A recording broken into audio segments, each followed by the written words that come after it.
Welcome to Aloha classes. मेरा नाम है सोनिया सुराना।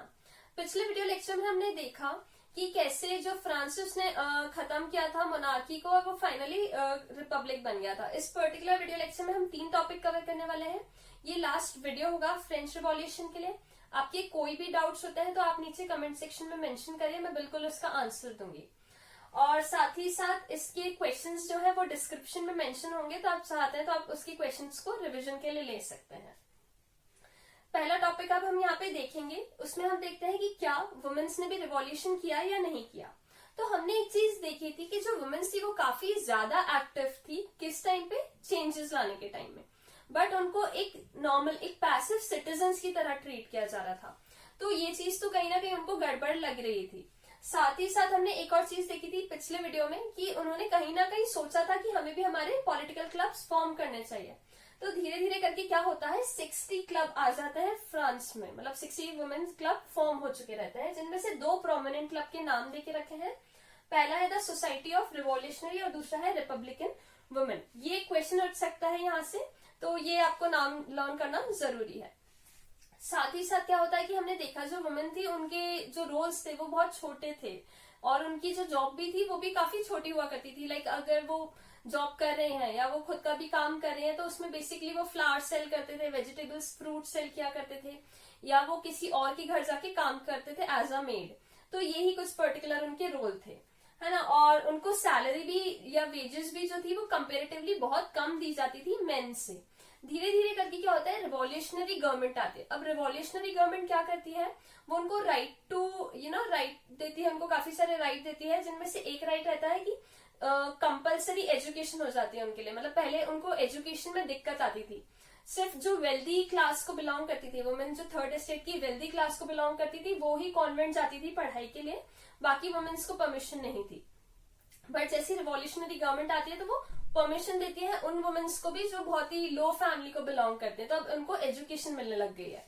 फिर उसके साथ क्या होता है कि काफी सारी जो वुमेन्स हैं, मतलब एक मेजर जो सेक्शन था उनको दिया नहीं जाता था राइट कि वो डाइवोर्स दे सके अपने हस्बैंड को।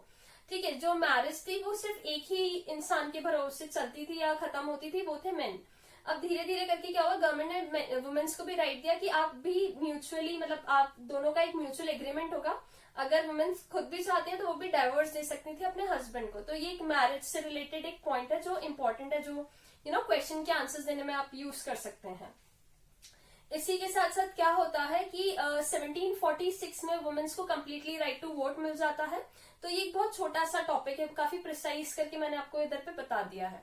इसकी क्वेश्चन के आंसर्स आप खुद भी फॉर्म करने की कोशिश कर सकते। अब हम देखेंगे अबॉलिशन ऑफ स्लेवरी। तो ये 3 इंपॉर्टेंट कॉलोनीज के नाम देके रखे हैं, Martinique, Guadeloupe and Saint Domingo. ये 3 इंपॉर्टेंट कैरिबियन कॉलोनीज हैं। इनका जो मेजर रोल था ये सप्लायर्स थी। ठीक है, सप्लाई क्या करती थी, शुगर, टबैको, कॉफी, इन सब का सप्लाई यहीं से होता था।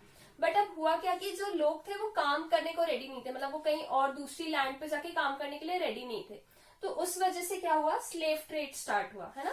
स्लेव ट्रेड में क्या होता है कि लोगों को बंदी बना के लेकर आया जाता है और उनसे काम करवाया जाता है। स्लेव ट्रेड 3 कंट्रीज के बीच में हुआ था, अमेरिका, यूरोप, अफ्रीका। तो ये भी एक क्वेश्चन बनता है यहाँ पे कि स्लेव ट्रेड के लिए कौन कौन सी 3 कंट्रीज थी, इंक्लूडेड कौन कौन सी 3 कंट्रीज थी। तो यहाँ पे आंसर होगा अमेरिका, यूरोप एंड अफ्रीका। ये आपको यहाँ पे पता होना चाहिए। स्लेव ट्रेड में क्या होता था, पोर्ट जो था बोर्डेक्स से, यहाँ से ये लोग कहाँ जाते थे, अफ्रीकन कोस्ट में ये लोग जाते थे। अफ्रीकन कोस्ट से वो लोग स्लेव को परचेज करते थे, मतलब जो लोकल मर्चेंट्स होते हैं ना जो स्लेव बेच रहे होते हैं, तो वहां से वो लोग स्लेव को परचेज करते थे और वो वापस से स्लेव को लेकर आते थे। ये जो जर्नी थी अटलांटिक से कैरेबियन की थी, कम से कम 3 से 4 महीने इसमें लग जाते थे इस जर्नी को कंप्लीट करने में।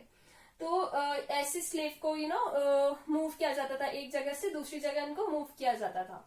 साथ ही साथ जो नेशनल असेंबली हमने देखी थी वो कहीं ना कहीं सोच तो रही थी कि यार ये चीज गलत हो रही है, लेकिन उन्होंने कभी भी स्टैंड नहीं लिया।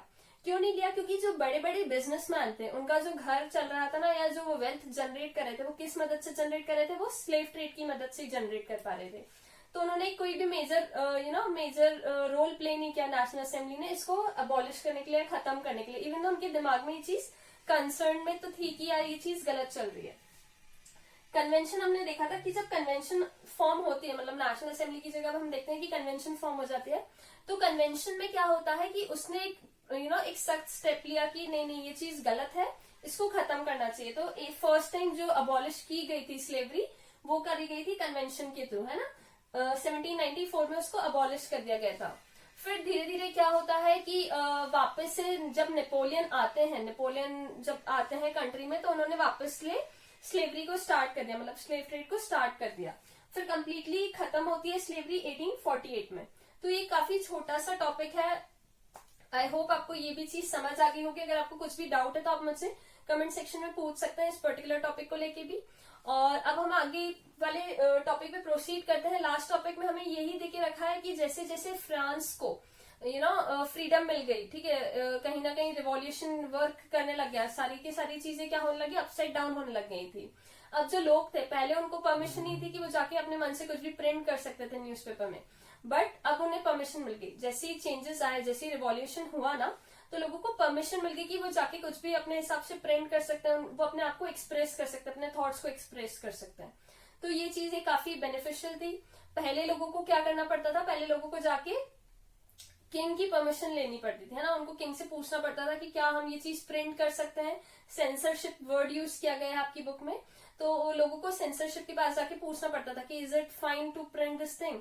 वो अगर हाँ बोलते थे तो वो लोग प्रिंट कर पाते थे, वरना दिक्कत रहती थी। तो कहीं ना कहीं उनको अब अपने थॉट्स को, अपनी पोएम्स को, अपने एक्शंस, जो कुछ भी चल रहा है आसपास, उसको प्रिंट करने की परमिशन मिल गई थी। तो this was the complete chapter. And अगर आपको कोई भी डाउट आता है इस पर्टिकुलर टॉपिक को लेके, तो आप बिल्कुल कमेंट सेक्शन में मुझे मेंशन करिए, मैं आपके सारे डाउट्स क्लियर करूंगी वहां पे। And thank you.